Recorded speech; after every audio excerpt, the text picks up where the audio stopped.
ગામ આગેવાન એવા સરપંચશ્રી, ગામના આગેવાનો, અંબાળા શાળાના શિક્ષક ભાઈ બહેનો અને વાલા વિદ્યાર્થી ભાઈ બહેનો, આજનો આ આપણો દિવસ 63મો પ્રજાસત્તાક દિવસ છે.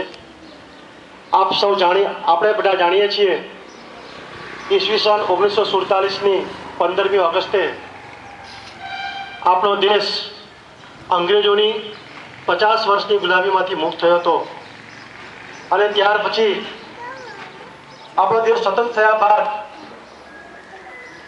આપણા દેશનું બંધારણ ઈસવીસન 1950ની 26મી જાન્યુઆરીના રોજ અમલમાં આવ્યું અને ત્યારથી આપણે આ બે દિવસ 15મી ઓગસ્ટ અને 26મી જાન્યુઆરી રાષ્ટ્રીય તહેવાર તરીકે ઉજવીએ છીએ. આ તહેવાર ઉજવવાનું કારણ શું? આ તહેવાર ઉજવવાથી આપણા આ જે નાના નાના બાળકો છે અને જે આપણા દેશના નાગરિકો છે એ આપણા દેશનો જે ઇતિહાસ છે એ જાણે અને એનામાં પણ આઝાદીની જે ખુમારી છે એ આવવી જોઈએ.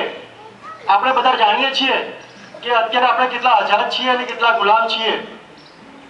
ખરેખરી આઝાદી ત્યારે આવશે કે જ્યારે આપણે ગાંધીજીના જે વિચારો છે એ વિચારોને આપણે અમલમાં મૂકીએ ત્યારે જ ખરેખરી આઝાદી આવશે. બાકી આવા કેટલાય આઝાદીના પર્વ આપણે ઉજવીશું, આવશે અને જશે, પરંતુ જે મૂલ્યો છે એ મૂલ્યોનો આપણે આપણા જીવનમાં અમલ કરીશું ત્યારે જ ખરી આઝાદી આવશે અને ત્યારે જ આપણે ખરો આ આઝાદી ઉજવેલી ગણાશે. અસ્તુ.